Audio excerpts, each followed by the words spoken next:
Hello, everybody. Good evening. My name's Mandy Fraser. I'm the chair of the Queer Arts Council of New Bedford. I'm also on the board of the South Coast LGBTQ+ network and a member of the Third Eye Committee and family. Thank you for joining us tonight. We really appreciate it. My pronouns are she and her. I'm a cisgendered pansexual woman. For those not familiar with the terms, cisgendered means that my gender outwardly expresses the sex that I was born with. So I was born as a woman and I identify as such. Pansexual means that I'm attracted towards people regardless of their sex or gender identity. So for example, I could be interested in a person that doesn't specify gender. Basically, I am interested in individuals or people, and that's how I identify. I'm gonna introduce my co-host here. Hi, my name is Anisha Savino. I am the treasurer here at the Queer Arts Council and a New Bedford High graduate of 2004. My pronouns are she and her, and I am a cisgender queer lesbian.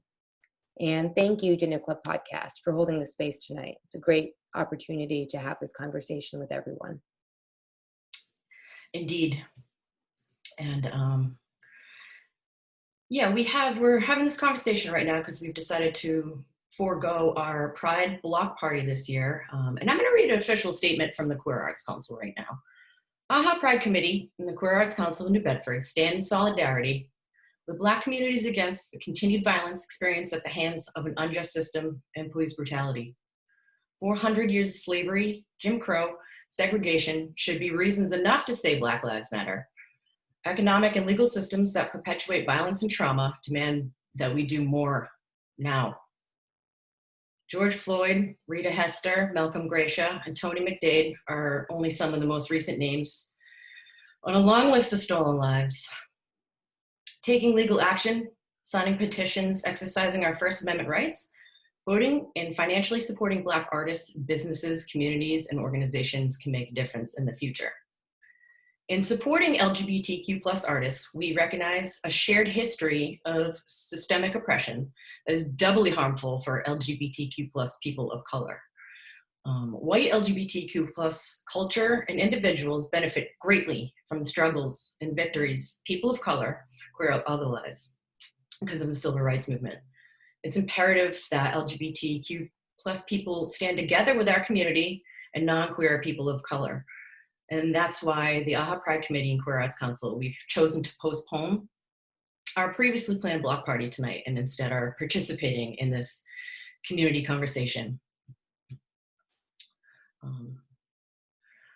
Our current civil rights as queer people were won for us in a battle started 51 years ago this month. Pride literally started as a riot against police brutality. It was an uprising against police brutality by queer people of color. This happened at the Stonewall Inn in New York City in 1968. Black Lives also started the first Pride March, which was 50 years ago this month, on the 1-year anniversary of the Stonewall Uprising. And Tim Beekman Davis says the best when he says, this year we're not canceling or postponing Pride, we're just throwing it back. That's very well said. So as we move into the history portion, I'd like to acknowledge that I do not know any trans or queer people of color in my personal or professional circles who were able to present tonight, and will work to expand those circles to change that in the future. And I'm open to learning and criticism for this evening's presentation. As a researcher of queer history, I do hope, though, to share some of the stories of trans and queer women of color in the United States during the 20th and 21st centuries. In the United States, laws that criminalized cross-dressing existed since at least 1848. According to Transgender History, 2nd edition, The Roots of Today's Revolution by Susan Stryker, the latest such law was enacted in Ohio in 1974. If found to be wearing clothes that did not represent the gender identity the police decided you were a criminal. Trans men and women, drag queens, butch women, and drag kings, all gender non-conforming identities in the law's eyes, were the most vulnerable populations to extreme police brutality. This was and is doubly true for any gender nonconforming person of color. Additionally, sex workers, who may also have been charged with sodomy, faced additional discriminations. According to the ACLU, these laws were used to prevent those charged from raising their own children, being employed, or being protected from hate crimes. In the Tenderloin district of San Francisco, Compton's cafeteria uprising is one of the earliest examples we have of queer people claiming their own space in the world at large. The details of this event are scarce, and that's in part due to the police reports never being filled out for this incident. Compton's cafeteria employees didn't want trans women and the other members of the queer community eating in the cafeteria anymore. And one day the police were called to clear the place for the other patrons. When one of the officers grabbed one of the persons, she threw hot coffee in his face. The rest of her friends threw sugar shakers or anything they could grab, smashing windows and knocking over tables.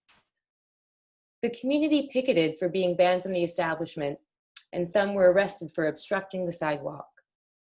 As I said, there's no known police report of this incident, and this was only discovered in a gay publication written a few years later.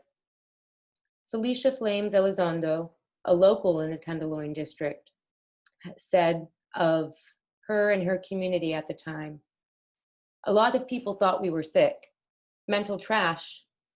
Nobody cared whether we lived or died. Our own families abandoned us, and we had nowhere to go." So the Compton's cafeteria uprising happened in 1966. That was a full 3 years before Stonewall, which I know Mandy has more to say about. Yeah, I would like to talk a little bit more about Stonewall. And I just want to point out, I never heard any of that growing up. I also didn't know about Stonewall growing up. This is it's a big part of American history that's been kind of left out of the history books. And I'm glad we get a chance to talk about it this evening. So the Stonewall Uprising happened in Greenwich Village, New York City, June 28th, 1969, almost 51 years ago.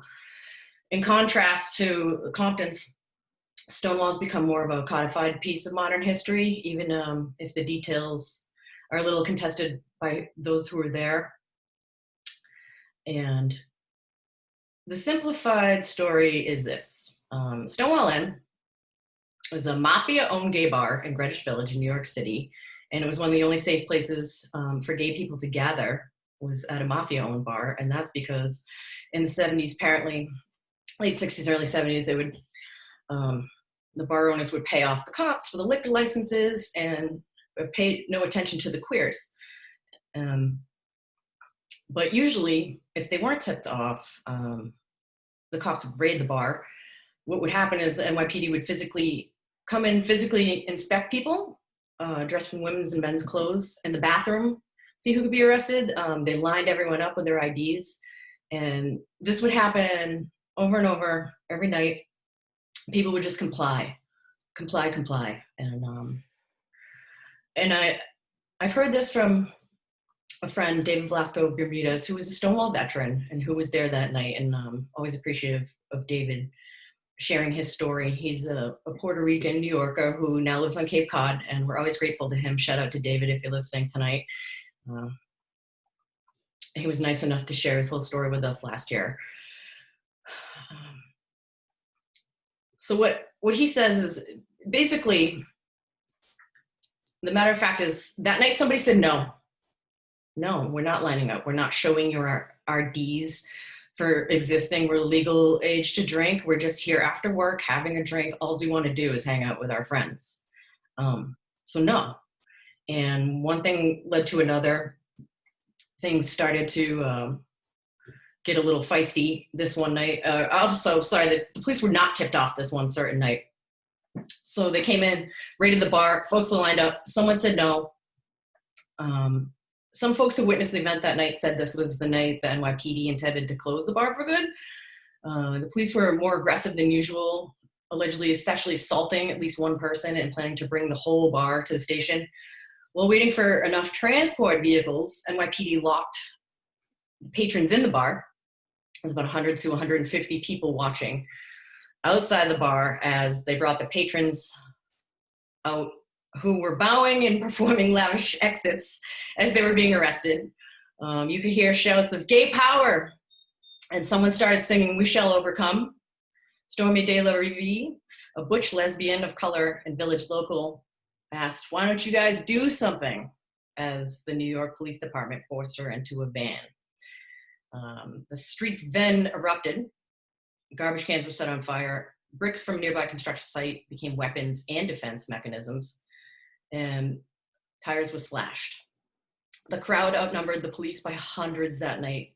Marsha P. Johnson, a Stonewall regular and a Black trans woman, arrived shortly after the action began and joined, screaming, "No more police brutality." Johnson and her friend, Sylvia Rivera, Puerto Rican and Venezuelan trans woman, along with supporters from all over New York City, came back night after night to help reclaim the village for the people who lived and worked there. Word started spreading around the 5 boroughs. And then all over Christopher Street, which is the street Stonewall Inn is on, another form of protest started happening. People were physically expressing love out in the open by kissing and holding hands with their partners in public, which was still seen as taboo. And that was a form of protest. After the uprising, multiple advocacy organizations for LGBTQ+ people established in the village and across the United States, including the celebration we now know as Pride, which was meant to commemorate the events at Stonewall. So Marsha P. Johnson and Sylvia Rivera, two trans women of color, went on to found Street Transvestite Action Revolutionaries, or STAR as it was known, through which they sheltered homeless youth who flocked to the village, often runaways or after their families kicked them out of their homes. Marsha P. Johnson also continued working on behalf of the LGBTQ+ communities affected by AIDS. Johnson died in 1992, shortly after the Pride celebrations that year, and her cause of death is still debated. I'll let you do your own research on that one. Sylvia Rivera worked on including transgender people in New York's Sexual Orientation Non-Discrimination Act, but she was unsuccessful in getting the legislation to include protection of transgender individuals. She passed away in 2002. So transgender individuals' rights are still contested legally, and quite often trans folks face adversity within their own queer communities as well, which is really unfortunate. So I could go on and on. We could do a whole episode just on Stonewall, just on any of these incidents, but I'm gonna hand it back to Nish. You wanna talk a little bit about what's happening now? Sure. Yeah, thanks, Mandy. So sadly, trans women and gender nonconforming people, particularly women of color, are still disproportionately at risk of violence in their own communities and at the hands of police. This violence results from a complex intersection of their trans identity, race, as well as poverty, over-policing, and housing. And that's according to the 2015 US Transgender Survey Report. These intersections are increased if a person is or has been incarcerated or an undocumented immigrant. Gwendolyn Ann Smith began Transgender Day of Remembrance as a memorial for Rita Hesley, who was murdered in Allston, Massachusetts in 1998. It is now an annual vigil and web-based project to honor all those who have been murdered by anti-transgender violence. Nina Pop and Tony McDade are some of the most recent victims of anti-transgender violence.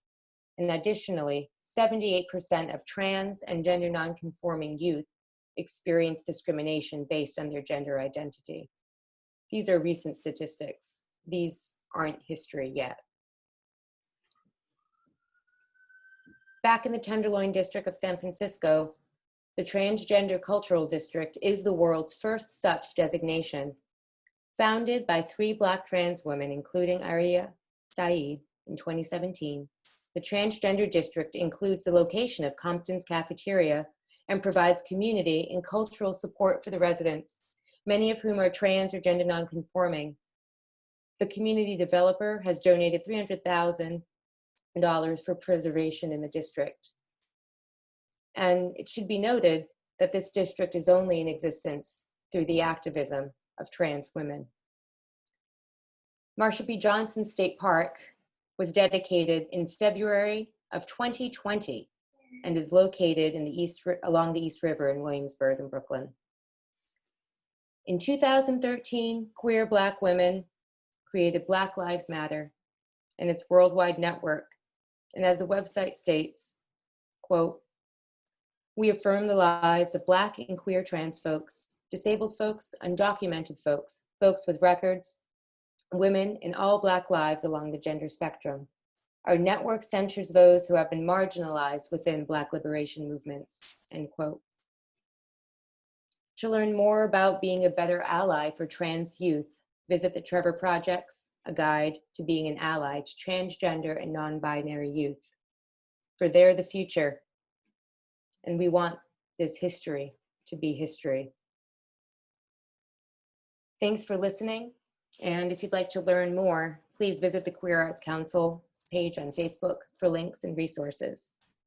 And as Marsha P. Johnson said, there is no pride for some of us without liberation for all of us. Sister Marsha. Thanks, Nish. That's a good way to end it. Again, thank you everyone for tuning in to these really important conversations. Please check out the Queer Arts Council Facebook page for more information. We'll try to continuously update links, like Anisha said, to become better allies to our trans community. We're all standing in solidarity right now, and extra special thanks to Peter Lawnell Walker. You know, we asked him to facilitate this conversation tonight, and he stepped out without hesitation. I really appreciate it. I'd also like to thank everybody else that's part of the podcast tonight for coming on and speaking on behalf. Thanks for joining us, everybody. Black Lives Matter. Black lives do matter.